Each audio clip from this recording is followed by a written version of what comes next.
अभी तक हम लोग 3 यूनिट को पहले ही कर चुके हैं। 4th यूनिट है। इसमें आपका जो पेपर का टाइटल है मैकेनिक्स एंड वेव मोशन।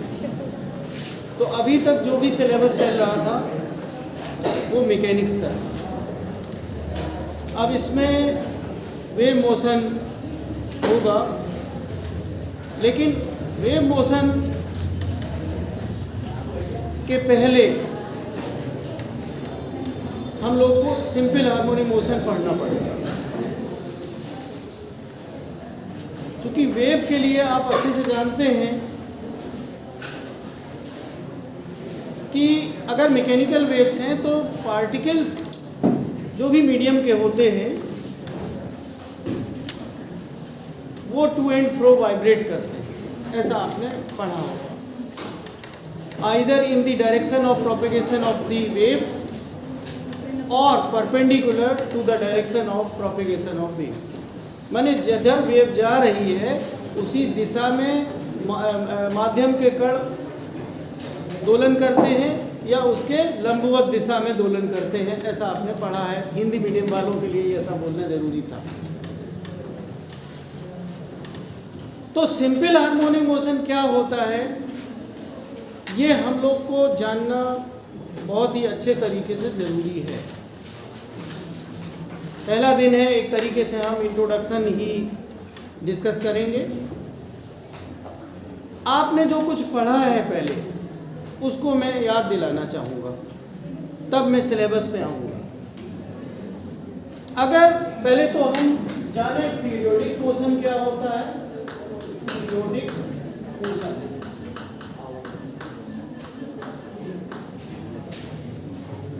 उसके बाद हम लोग सिंपल हार्मोनिक मोशन पढ़ेंगे।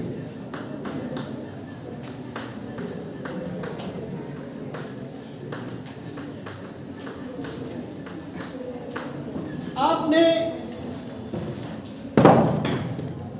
इस फिजिकल वर्ल्ड में बहुत टाइप के मोशंस को देखा।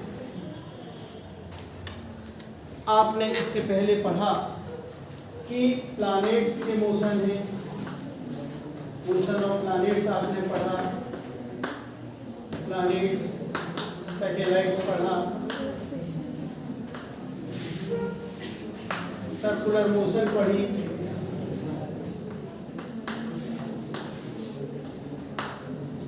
और बहुत प्रकार के आपने पेंडुलम पढ़े। पेंडुलम में क्योंकि आप बीएससी पार्ट 1 में आ गए हैं तो सिंपल पेंडुलम से आगे भी बढ़ चुके हैं आपने कंपाउंड पेंडुलम के 2 एक्सपेरिमेंट जी बार पेंडुलम और जी कैटर पेंडुलम भी करे हुए।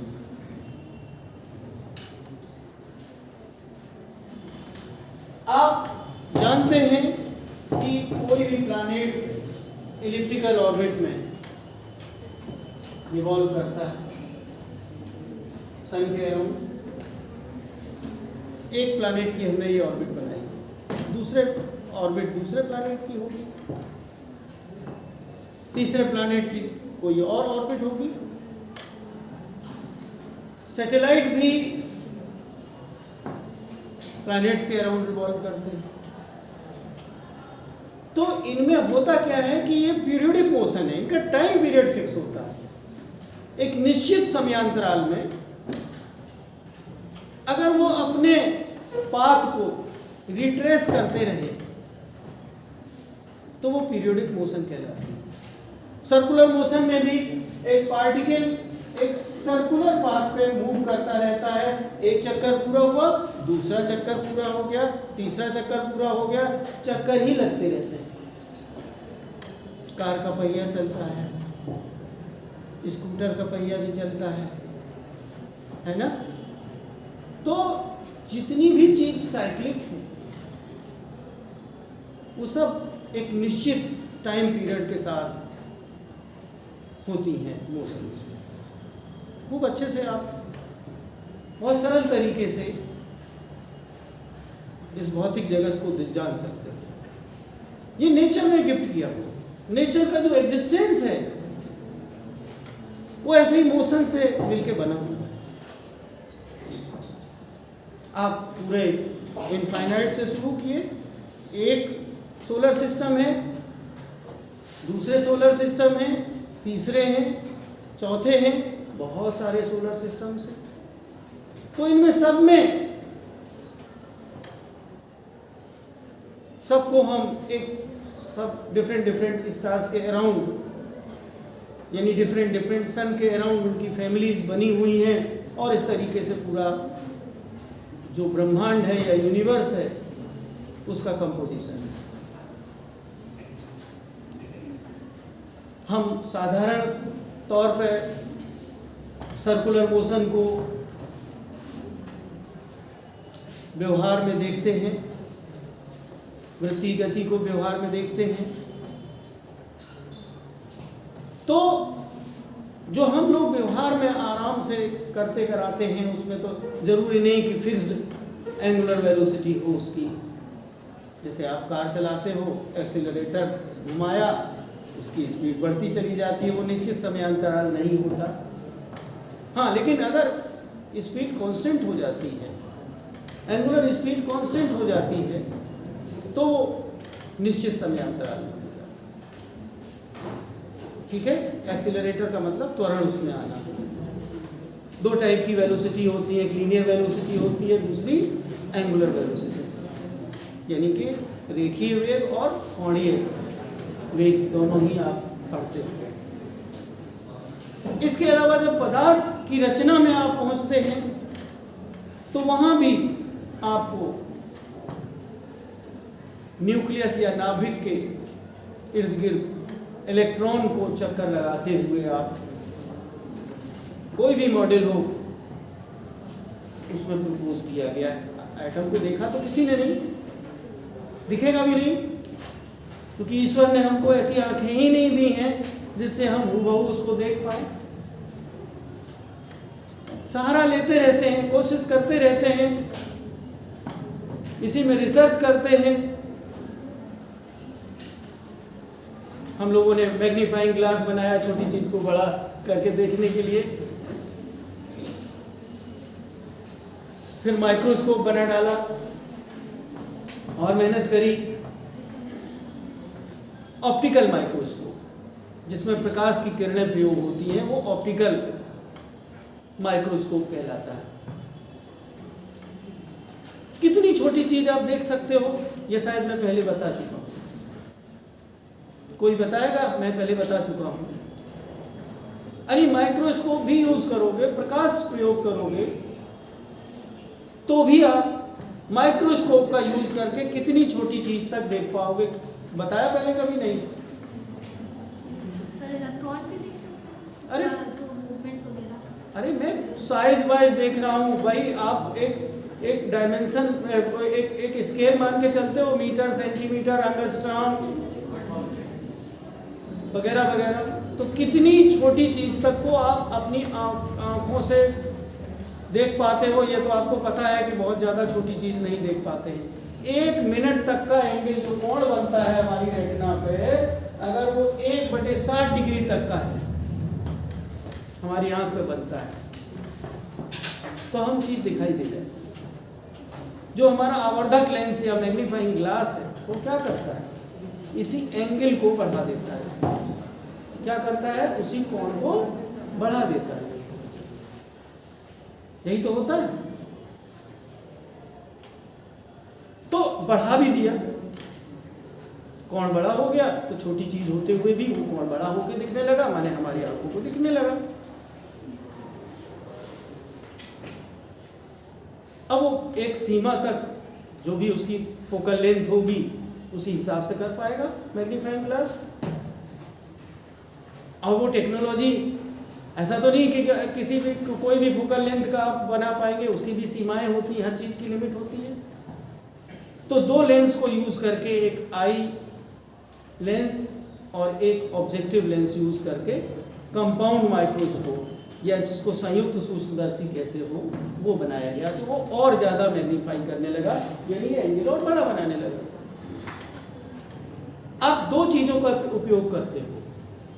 अगर आप अंधे हो, आंखें नहीं हैं, तो भी आप नहीं देख पाओगे। देखते किससे हो? आंखों से देखते हो। लेकिन ये आंखें तब काम करती हैं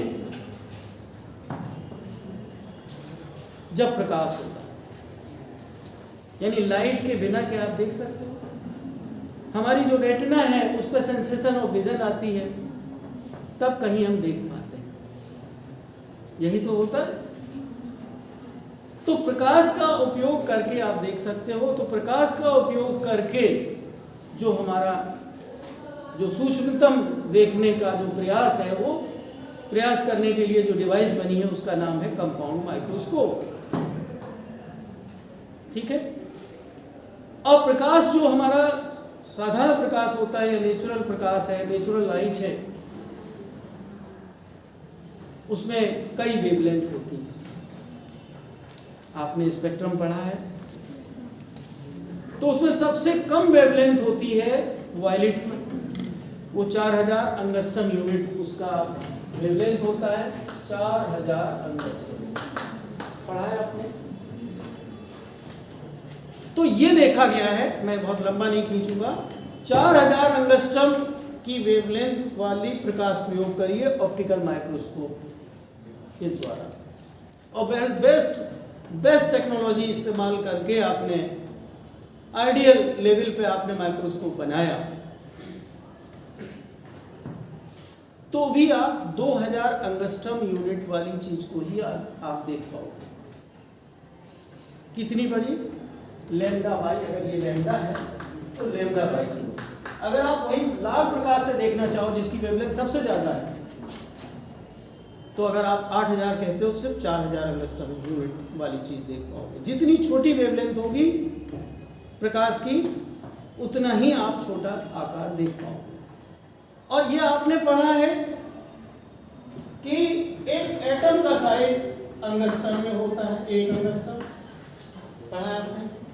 और आप देख पाओगे ऑप्टिकल माइक्रोस्कोप से लैम्डा बाई 2 माने 2000 एंगस्ट्रम। ये साइंटिफिक फैक्ट है। यानी कि जितना बड़ा हमारा परमाणु होता है या एटम होता है, उससे 2000 गुने पे ही हमारी आंखें को रोक दिया ईश्वर ने। कहा बेटा है सब कुछ, लेकिन आप देखने की आपको परमिशन नहीं है।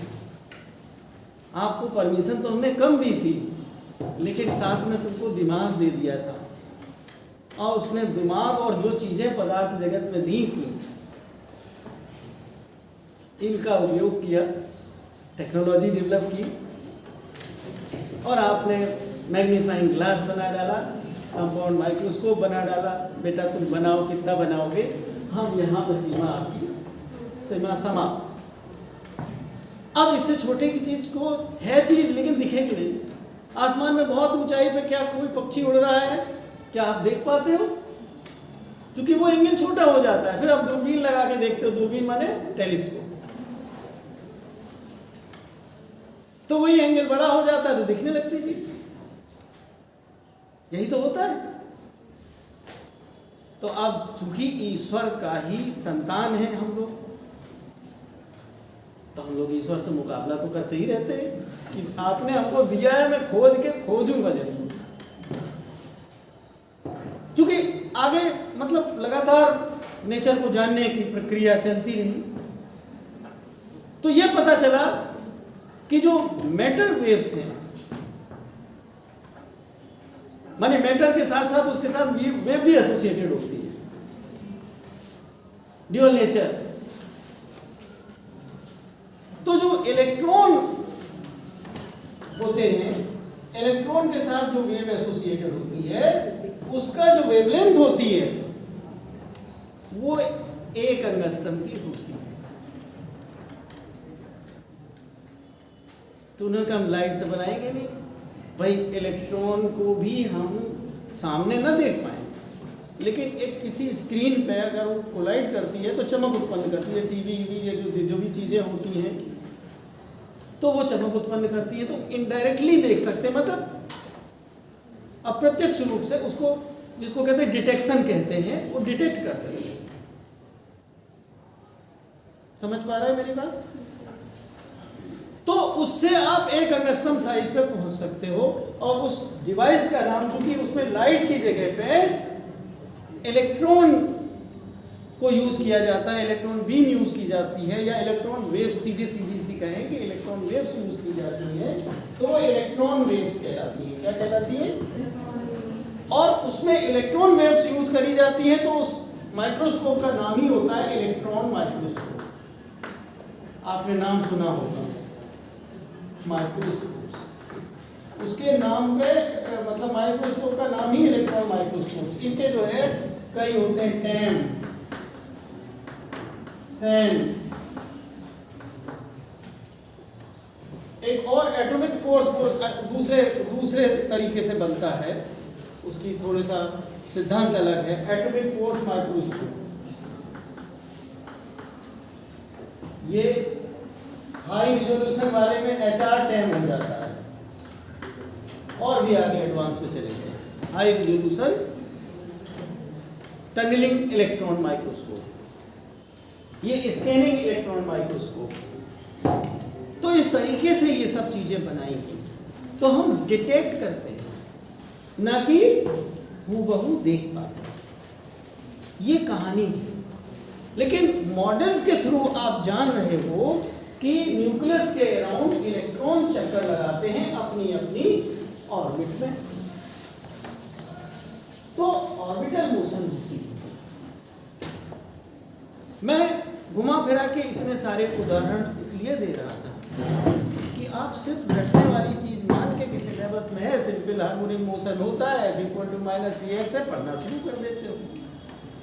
जो प्रकृति के रहस्य हैं उसमें सबसे ज्यादा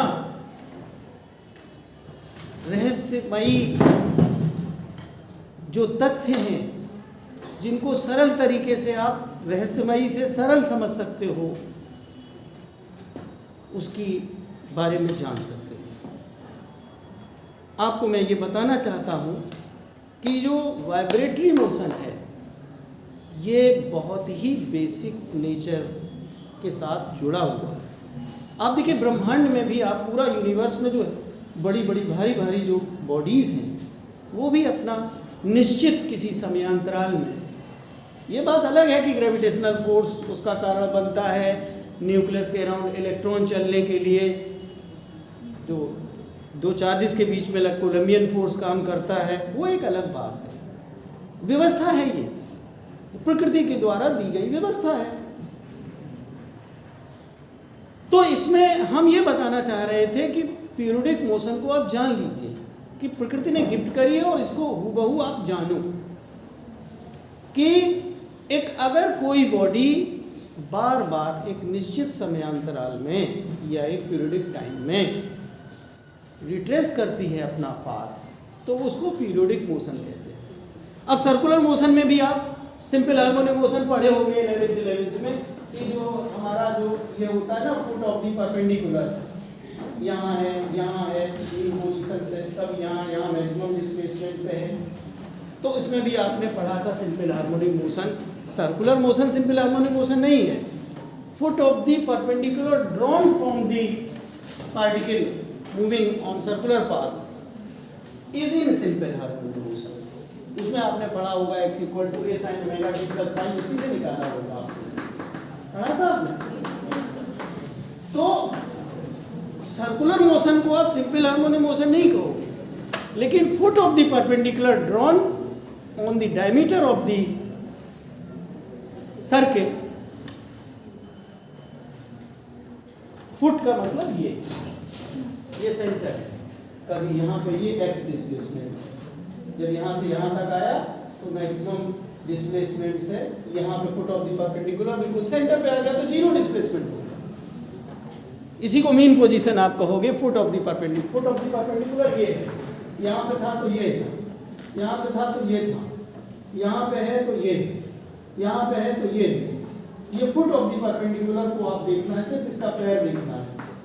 ये परपेंडिकुलर वही बॉडी से ड्रॉ कर दिया, तो ये सिर्फ सरल आवर्त गति में, ये मैं कहना चाहता हूँ। तो सबसे बड़ी चीज है कि पीरियोडिक मोशन को आप जान लें कि क्या होता है, कि बॉडी बार बार अपने पाथ को दोहराती रहे और उसी को रिपीट करती रहे अपने मोशन को एक निश्चित पाथ पे, तो उसको कहते हैं हम लोग पीरियोडिक मोशन। अब सिंपल हार्मोनिक मोशन क्या होता है ये भी आप पढ़े हुए हो। सिंपल हार्मोनिक मोशन में आपने सीधा सा पढ़ा है कि अगर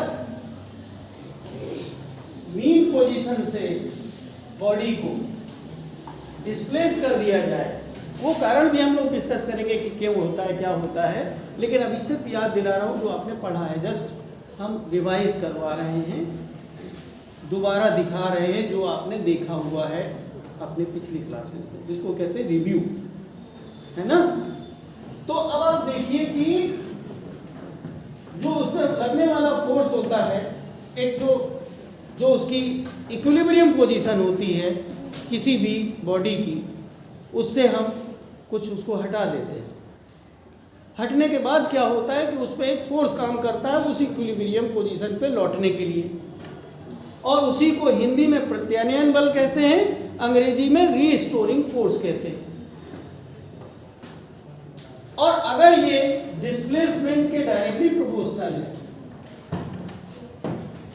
मीन पोजीशन है कहीं और डिस्प्लेसमेंट ये है या ये है, तो जब ये जितना दूर जाएगा उतना ही उस पर फोर्स की वैल्यू मैग्नीट्यूड में बढ़ जाएगी। लेकिन जो फोर्स की डायरेक्शन होती है वो टुवार्ड्स दी मीन पोजीशन होती है।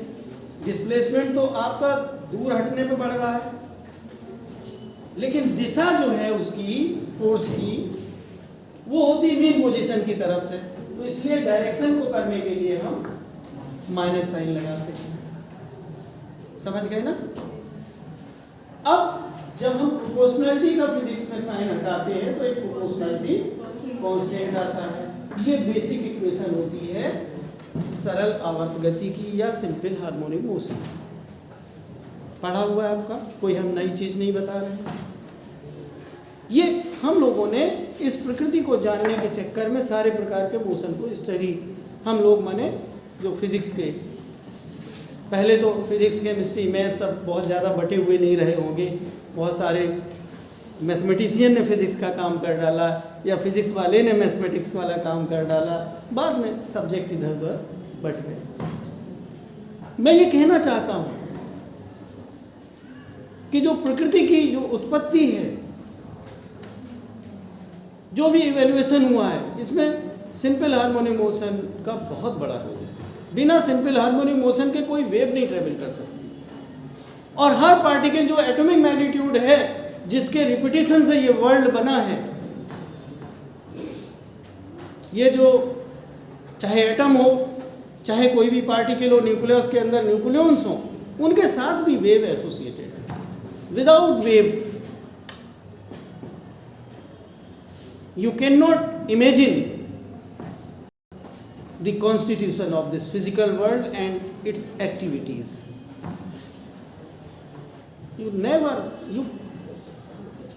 यानी जो हमारा साइंटिस्ट है वो बिना इसके एक्सप्लेन ही नहीं कर सकता।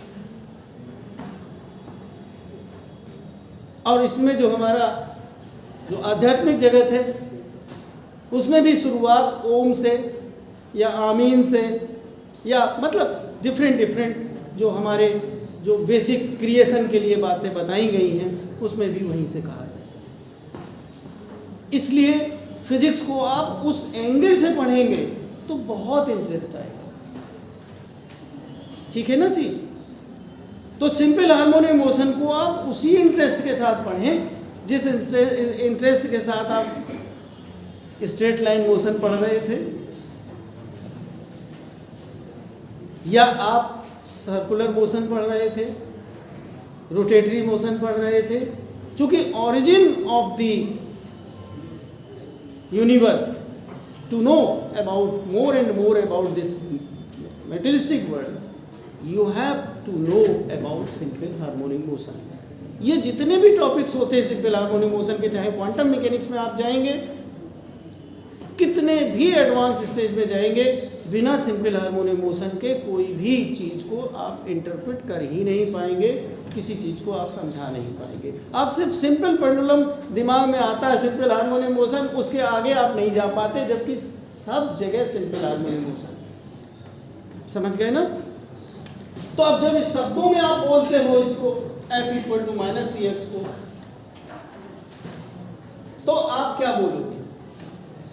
सरल आवर्त गति वो गति है जिसमें उस पर लगने वाला नाम उसका प्रत्यानयन बल है। प्रत्यानयन बल इस प्रकार से लगता है कि उसका जो विस्थापन होता है मीन पोजीशन से,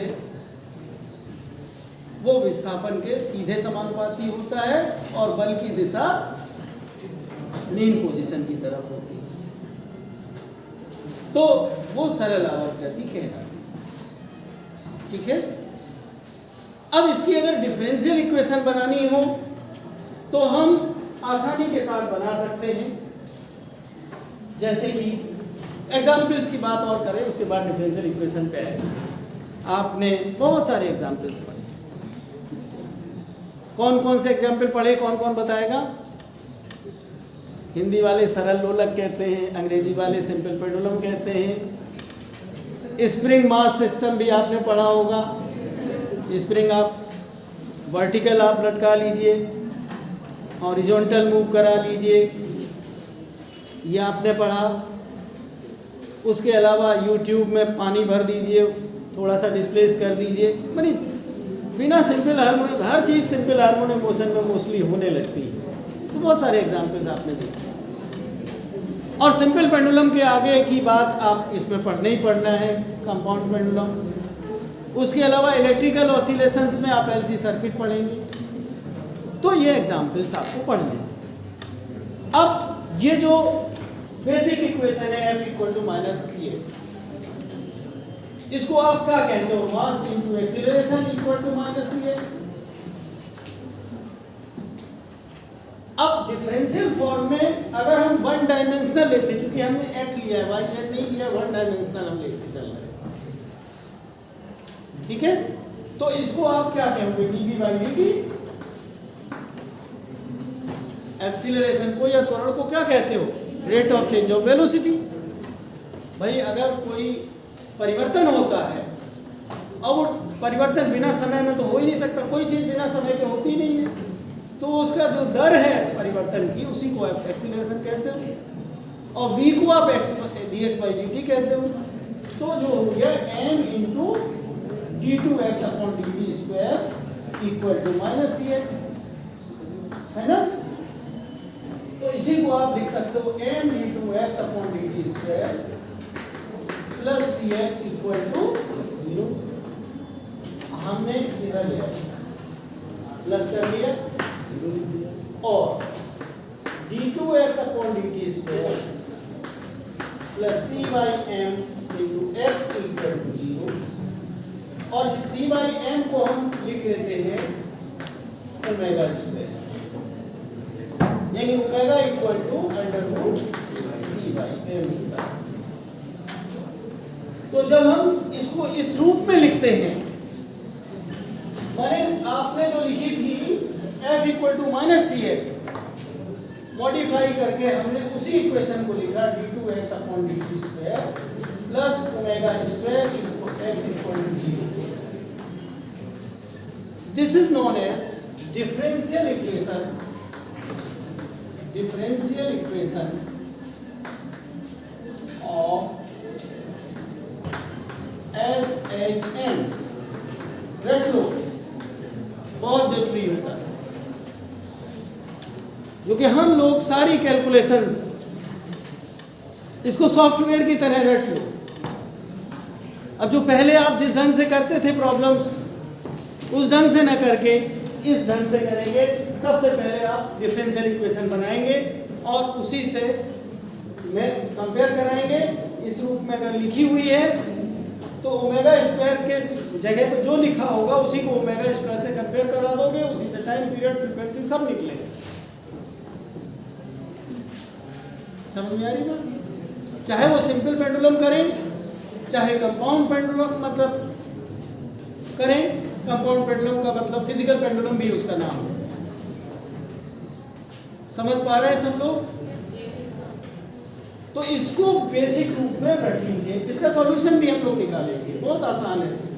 एक तो इंटर वाला तरीका है, वो इंटर वाला हम रिवाइज नहीं करेंगे, बहुत सिंपल सा तरीका होता है। क्योंकि आप जानते हो कि ज़्यादातर चीज़ें नेचर में एक्सपोनेंशियल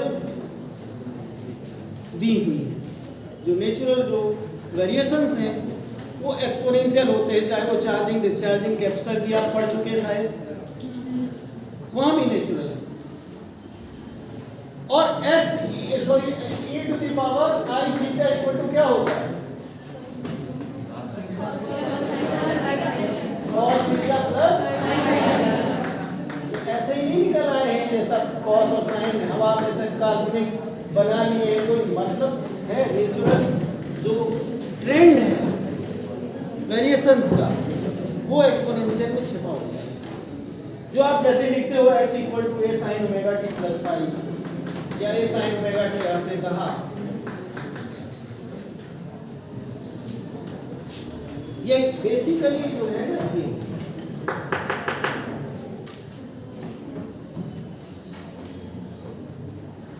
तो इसका जो सॉल्यूशन है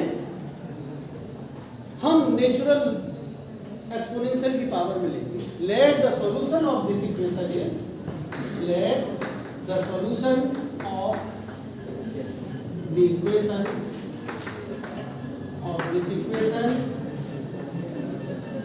is x equal to a into the power alpha t। हमने ये ले लिया। चूंकि देखिए मोशन बिना टाइम के तो होता ही नहीं, हमको a निकालना होगा, अल्फा निकालना होगा, उसका सॉल्यूशन निकल आएगा। इसी से ये सॉल्यूशन निकल आएगा। अभी करूं सॉल्व? अब आप इसमें कैसे सॉल्व करेंगे? आप कुछ आइडिया लीजिए कैसे करेंगे सॉल्व। हमने सॉल्यूशन तो एज्यूम कर लिया है, आप x की वैल्यू यहाँ रखेंगे, लेकिन यहाँ x नहीं है, d2x अपॉन dt स्क्वायर, तो इसका आपको निकालना पड़ेगा। dx बाई dt क्या निकलेगा? a alpha e to the power alpha. d2x upon dt square क्या निकलेगा? a alpha square e to the power alpha. यही तो निकलेगा। अब इसी इक्वेशन में सब्स्टिट्यूट कर दीजिए, अपने आप सॉल्यूशन का रास्ता निकल आएगा। ठीक है, हमने x equal to a e to the power alpha t यूं ही नहीं लिया है, एक्सपोनेंशियल में ही ज़्यादातर चीज़ें एग्जिस्ट करती हैं, सेटिस्फाई भी होगी। मतलब केवल लिया ही नहीं था, उसको पूर्ण तरीके से सत्यापित होकर भी निकला। सारी चीज़ें सॉल्यूशंस के हिसाब से ही निकली। तो अब इसमें आप रख दीजिए, तो a alpha square e to the power alpha t plus omega square a e to the power alpha t equal to 0। अब देखिए a e to the power alpha t common निकाल के कर जाएंगे, तो alpha square plus omega square equal to 0 और alpha square equal to minus omega square. अब इसको माइनस का मतलब नहीं ले पाएंगे, तो आपने एक चीज पढ़ी है, आई स्क्वायर इक्वल टू माइनस 1 होता है, तो माइनस 1 की वैल्यू आप आई स्क्वायर रख दीजिए, तो अल्फा इक्वल टू क्या हो जाएगा? प्लस माइनस आई हो जाएगा। क्या होगा? Alpha equal to plus minus i होगा। मैथमेटिक्स के हिसाब से तो प्लस माइनस लगाना ही पड़ेगा, माइनस का भी स्क्वायर होता है, प्लस का भी वही होता है। तो अब अगर इसमें हमने मान लिया है, जो सॉल्यूशन माना था, आपने क्या माना था? ये तो चीज़ें आप समझ ही चुके हैं, समझ चुके हैं ना? तो अब आप ये देखिए कि इसका जो वैल्यू है वो a e to the power alpha की जगह हम आई ओमेगा एक बार प्लस करते हैं, अल्फा की जगह प्लस आई ओमेगा लेंगे, लेकिन माइनस का भी ऑप्शन लेना है। तो ऐसा करते हैं, एक बार a1 e to the power i omega t लिखते हैं और plus a2 e to the power minus i omega T, ये सॉल्यूशन होगा।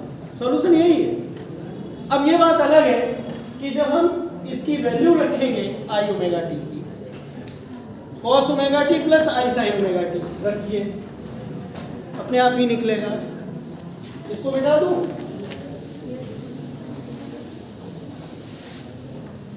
तो x इक्वल टू a1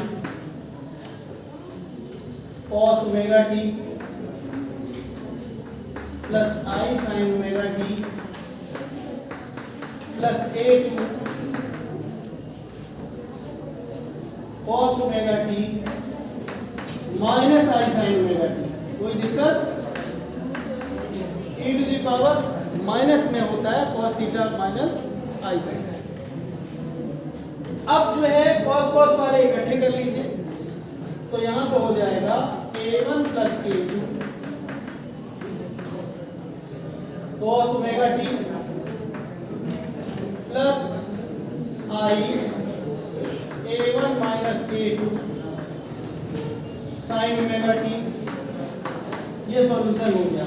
जो हमने लिया था x equal to a to the power alpha T, वो इस रूप में दिखाई देने लगा कि अल्फा की वैल्यू निकल के आई है प्लस माइनस आई ओमेगा। कहाँ से निकली? जो डिफरेंशियल इक्वेशन थी उसमें सब्स्टिट्यूट करके। अब इसके लिए हम let a1 plus a2 equal to a sine phi